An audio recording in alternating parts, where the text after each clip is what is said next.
Salut la team, j'espère que vous allez bien. Je suis vraiment content, je vois que les vidéos vous plaisent. Ça m'encourage vraiment de continuer.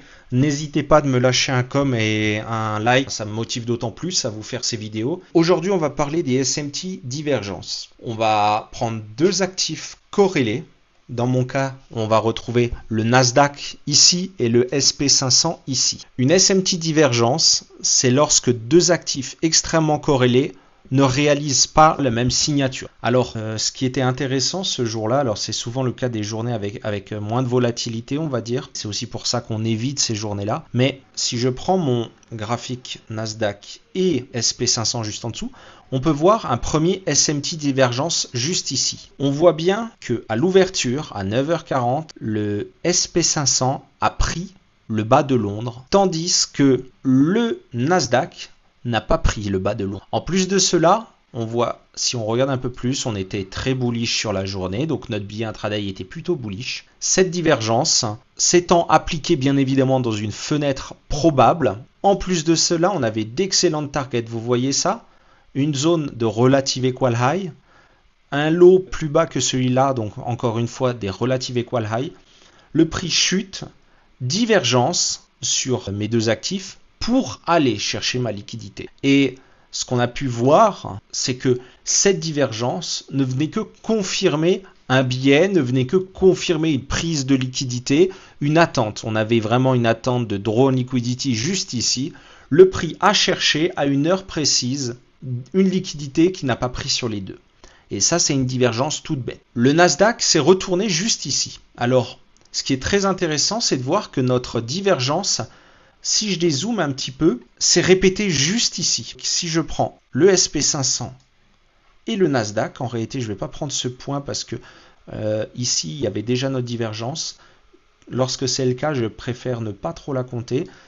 Mais si je compare ici et ici, j'ai le Nasdaq qui a pris le Previous Daily High. En réalité, c'est même 2 jours précédents.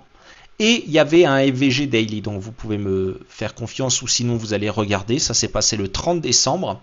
Le haut du 30 décembre s'est fait prendre le 2 janvier, tandis que le SP500 ne l'a pas fait. Donc on compare toujours les mêmes sommets. Il faut toujours prendre les mêmes sommets et on prend des sommets de liquidité, donc des hauts et des bas de session.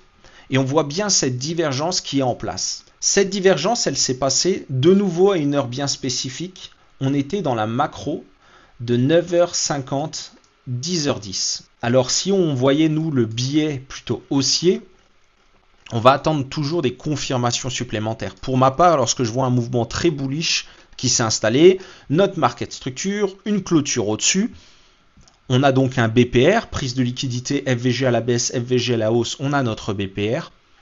On aurait pu s'attendre à une continuation bullish si on n'avait pas vu cette divergence et si on n'avait pas vu qu'on venait taper dans un FVG daily. Pour ma part, quand j'ai vu ça, avant d'envisager quoi que ce soit, quand j'ai vu cette divergence, je me suis imaginé une baisse possible. Parce que je tapais mon FVG daily. Mais on n'en a aucune certitude. Le billet long terme est bullish. On aurait pu casser ce FVG et passer plus haut. Mais lorsque j'ai vu ça, en pleine macro, 9h50 c'est ici, 9h50, 10h10, le SP500 repasse au-dessus d'un swing, tandis que le Nasdaq, qui lui pourtant paraissait fort, a échoué. Ça, c'est un signe typique.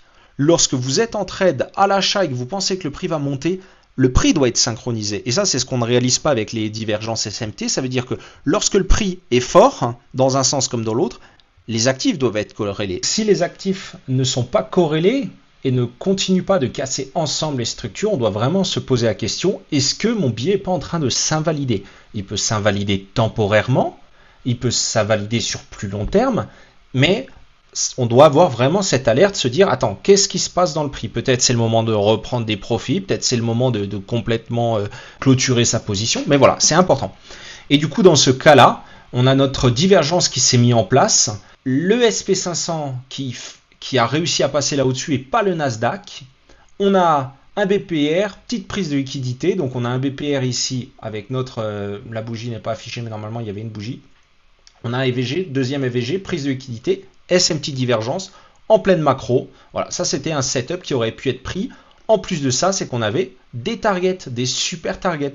Donc c'est tout à fait possible, et souvent c'est ce qui arrive, même si c'est peut-être à court terme, le FVG Daily a fonctionné peut-être juste à court terme, mais on peut s'attendre à une réaction, d'autant plus dans un FVG Daily, qui viennent nous repousser le prix. Voilà. Donc les SMT divergents, c'est vraiment pas compliqué, il faut juste l'appliquer à des heures précises. Faut pas prendre n'importe quelle SMT divergence au milieu nulle part pour trader, mais c'est une confirmation d'un des setups qui a déjà été réfléchi, qui s'est passé à une heure précise, qui a un draw on liquidity, qui a des belles targets, et on vient rajouter cette divergence pour confirmer notre trade. Voilà.